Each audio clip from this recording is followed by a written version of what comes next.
안녕하세요, 저가옷대입니다. 코로나19로 인해 언택트 시대가 도래한 요즘 사장되던 태블릿 시장이 활기를 띠고 있습니다. 아직까지도 태블릿의 활용도는 많이 뒤떨어지는 상황이라 굳이 다양한 작업을 하기 위해서가 아닌 인강이나 유튜브 등 단순 영상 시청을 주 목적으로 사용하고자 저렴하고 쓸만한 제품을 찾는 분들이 많습니다. 이번에 이런 분들의 니즈를 충족시킬 만한 괜찮은 가성비 태블릿을 찾아서 리뷰해보려 합니다. 오늘 리뷰할 제품 레노버 탭 M10입니다. 레노버는 세계 3대 PC 판매 기업 중 하나로 HP를 넘어 1위를 여러 차례 달성하고 있는 중국 기업입니다. 2020년에는 HP와 함께 세계 노트북 시장 50%를 점유하고 있는 것으로 집계되었는데 단순 판매량뿐 아니라 제조한 슈퍼컴퓨터가 2019년에 선정한 세계에서 가장 빠른 슈퍼컴퓨터 탑 500 중 9위를 차지하는 등 단순히 중국 기업이라고 무시할 수 없는 기술력을 보유하기도 했습니다. 우리나라에서는 삼성이나 LG에 밀려 인지도가 그리 높진 않지만 그래도 가성비 노트북이나 데스크탑 브랜드로 꽤 알려져 있습니다. 다만 AS 면에서 소위 막장이라고 불릴 정도로 평가가 안 좋은 기업이기도 한데요. 당장 인터넷에 레노버 AS라고 쳐보면 도시전설 같은 각종 괴담과 실제 불편 사례들을 볼 수 있고, 무엇보다 지역에 있는 공식 서비스 센터 대다수가 레노버 단독 AS 센터가 아닌 여러 컴퓨터 업체를 다루고 있는 위탁 서비스 업체라는 점 때문에 삼성이나 LG 같은 AS 서비스를 기대하는 건 어렵다는 평이 많습니다.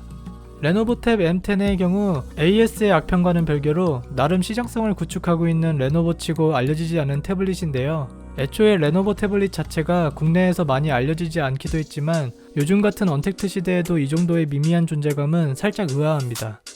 가격대는 199,900원으로 판매 중이지만 레노버란 회사가 할인 이벤트를 굉장히 자주 하고 가격 변동폭이 꽤 크다 보니 가장 저렴하게는 160,000원에 구매가 가능할 때도 있습니다.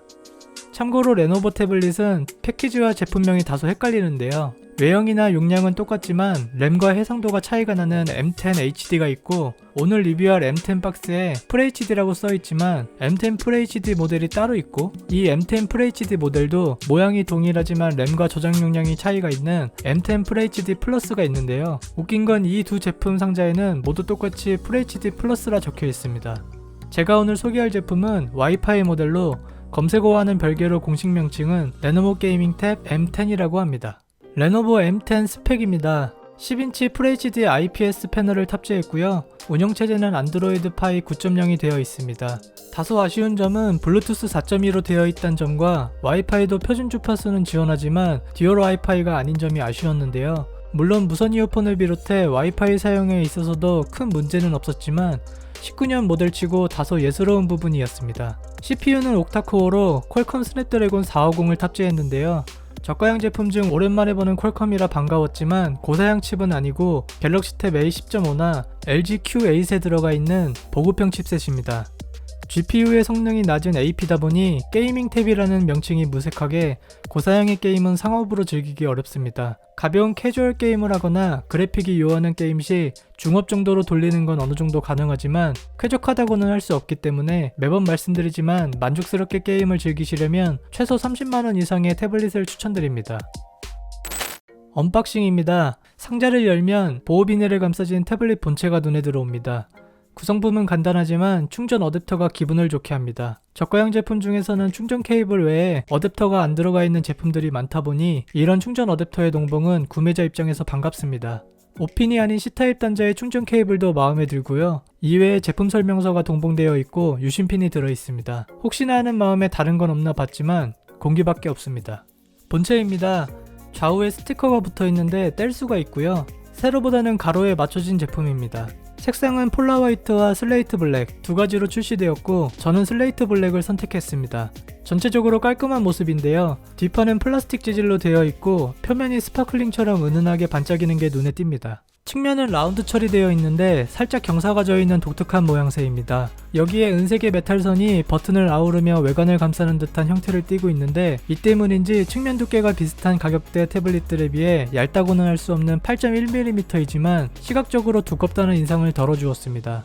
전원 버튼 위치가 좀 독특한데요. 가로 모드로 사용하도록 나와있다 치더라도 버튼이 왼쪽에 위치해 있다 보니 보통 오른쪽에 익숙한 분들에겐 다소 어색할 수 있을 듯 합니다. 베젤은 두꺼운 편입니다. 굳이 비슷한 가격대의 제품들과 비교하지 않더라도 시각적으로도 두꺼운 느낌이 크고요. 가로 기준 상하 베젤 1.4cm, 좌우 베젤 1cm로 세로 모드일 때 베젤의 두께가 확연히 느껴집니다. 안정적인 파지는 가능했지만 다소 투박한 느낌을 지울 수 없습니다. 무게는 400g대 치고는 약간 무게감이 있지만 500g대의 10인치 태블릿도 많은 편이기 때문에 480g의 무게는 상대적으로 가벼운 편으로 한 손으로 들거나 누워 사용하기에 무난한 무게였습니다.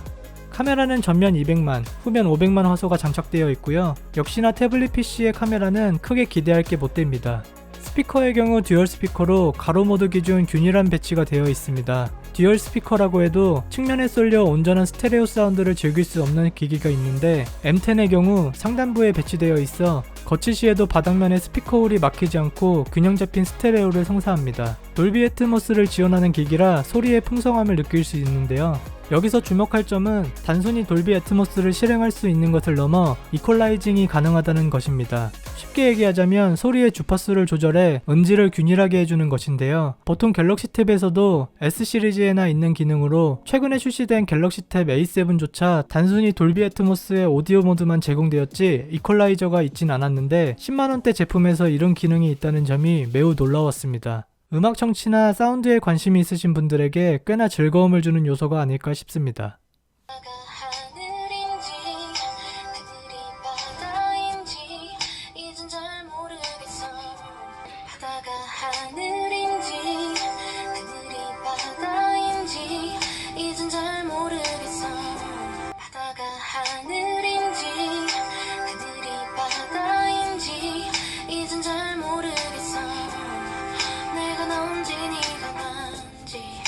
첫 화면입니다. 놀랍게도 기본적인 잠금 기능을 포함해 얼굴 인식과 노크온 같은 기능이 존재합니다. 지문 인식은 되지 않지만 10만원대 기기에서 얼굴 인식이나 노크온 기능이 있는 경우는 개인적으로 본 적이 없는지라 살짝 감동이었고요.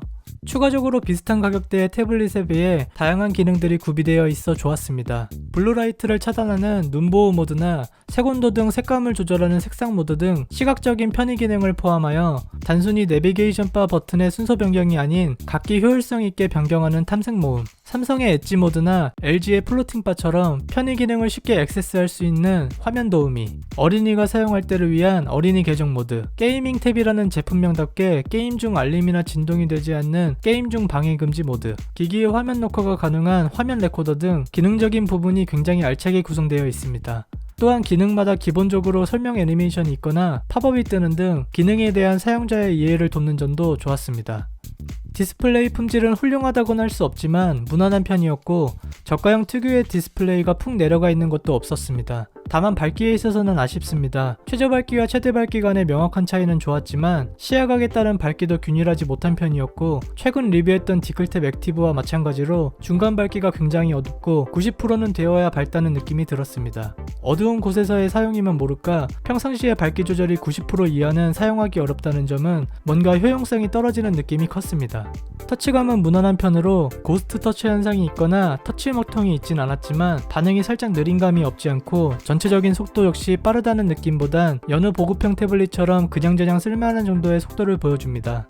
센서는 전멸입니다. 뭔가 저가형 치고 놀랄만한 요소들이 구비되어 있어 내심 기대를 했지만 역시나 없습니다. 자동 밝기 조절을 할 수 있는 조명 센서도 없고 GPS가 있어 내비게이션 활용이 가능하다곤 하지만 자이로 센서가 없기 때문에 효과적으로 사용할 수는 없어 보입니다. OTT 서비스를 통해 레노버 탭 10의 영상 시청 활용도를 살펴보겠습니다. 유튜브의 경우 FHD를 지원하는 기기답게 문제없이 1080p와 1080p 60프레임이 설정 가능했습니다. 전체적으로 끊김없이 깔끔하고 선명한 화질을 보여주는데요. 60프레임 시 미세하게 화소가 흐트러지는 것이 보이지만 영상을 보는데 문제가 될 정도는 아니기 때문에 유튜브 콘텐츠를 자주 즐기시는 분들이 사용하시기에 충분한 화질 구현을 보여줍니다. 넷플릭스는 아쉽게도 HD 마크를 받지 못했습니다. 애초에 넷플릭스 자체가 LG 태블릿에도 HD 마크를 내주지 않는 데다 레노버 태블릿 중 FHD 화질이 지원되는 기기가 단 2대뿐인 걸로 알고 있어 어느 정도 예상은 했지만 아쉽기는 합니다.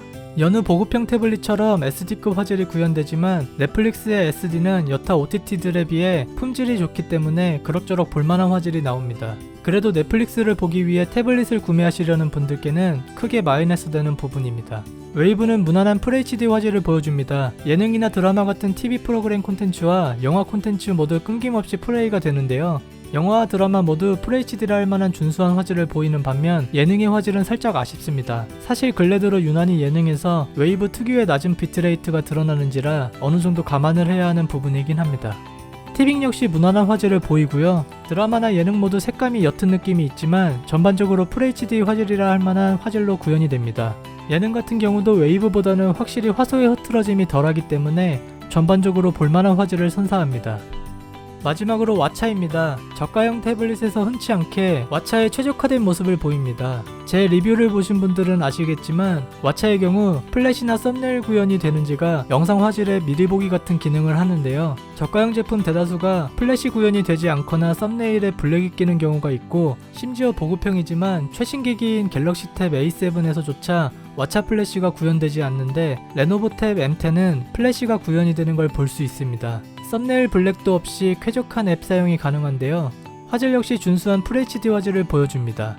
특별히 프레임이 끊긴다던가 화소가 흐트러지거나 깨지는 것 없이 왓챠의 영상 콘텐츠를 즐길 수 있었습니다. 지금까지 레노버 탭 M10을 살펴봤는데요. 살짝 버전이 낮은 기능들도 있지만 가격을 생각했을 때 놀라울 정도로 많은 편의 기능이 탑재되어 있고, 성능 면에서도 비슷한 가격대의 태블릿 중에서는 상위에 속하는 모습을 보이는 가성비 태블릿입니다.